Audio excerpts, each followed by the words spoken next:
कोयना धरणातील जलसाठा 101 टीएमसी झाला असून आज कोयना धरण येथे पालकमंत्री शंभूराज देसाई यांच्या हस्ते विधिवत जलपूजन करण्यात आले। यावेळी खणा नारळाने ओटी भरण्यात आली। आज दरवर्षीच्या प्रथेप्रमाणे 1 ऑगस्ट ते 15 ऑगस्टच्या दरम्यान आणि मॅक्झिमम 15 ऑगस्टला कोयना माईची ओटी भरून आपण जलपूजन करत असतो आणि त्यावेळी साधारणतः 100 टीएमसीच्या आसपास धरणामध्ये पाणी असतं। आपण धरणाची क्षमता मागच्या 10-15 वर्षापूर्वी 105 टीएमसी केलेली आहे आणि आज प्रत्यक्षात जलपूजन करताना 101 टीएमसी पाणी धरणामध्ये आहे।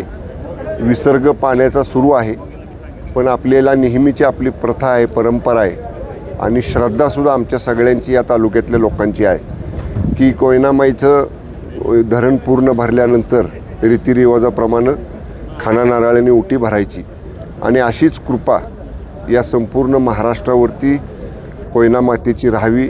सुजलाम सुफलाम महाराष्ट्र व्हावा, पाण्याची टंचाई कधी भासू देऊ नये, कोयना माईतनं निर्माण होणारी जी वीज आहे ती मुबलक वीज निर्माण व्हावी या श्रद्धेपोटी आणि परंपरेनुसार आज मी आणि प्रशासनातल्या आणि आमच्या इथल्या सगळ्या पदाधिकाऱ्यांनी मिळून आम्ही कोयना माईचं जलपूजन केलेलं आहे।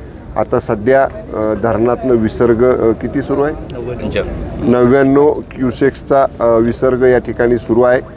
नदीपात्रात मोठ्या प्रमाणामध्ये पाणी आहे। येताना काही गावांची मी पाहणी करून आलो, जातानाही काही गावांची मी पाहणी करणार आहे।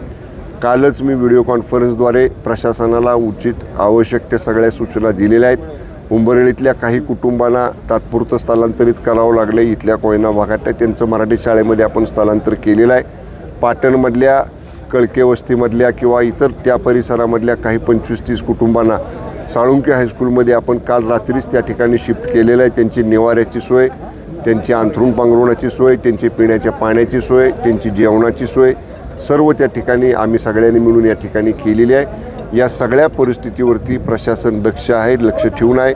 माननीय जिल्हाधिकारी माझ्याबरोबर आहेत, माननीय मुख्य कार्यकारी अधिकारी आहेत, SP महोदय माझ्याबरोबर आहेत, अधीक्षक अभियंता जलसंपदाचे माझ्याबरोबर आहेत। आम्ही सर्वजण या भागामध्ये आहोत।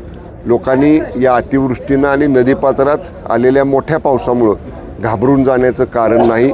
नदीकाठच्या गावामध्ये आमचं नाईट पेट्रोलिंग कालपासूनच आम्ही या ठिकाणी सुरू केलेलं आहे। पोलीस पाटील, तलाठी, ग्रामसेवक, मंडल अधिकारी या सगळ्यांना त्या गावामध्ये या ठिकाणी थांबण्याच्या सूचना दिलेल्या आहेत। कालची मंत्रिमंडळाची बैठक संपून मी आज तातडीनं जिल्ह्यामध्ये आलेलो आहे। आज पाटण तालुका, उद्या कराड तालुका, परवा सातारा तालुका आणि परवाच्या दुपारनंतर जावली आणि वाई तालुका या संपूर्ण भागाचा पुराच्या परिस्थितीचा आढावा मी स्वतः त्या भागामध्ये जाऊन घेणार आहे।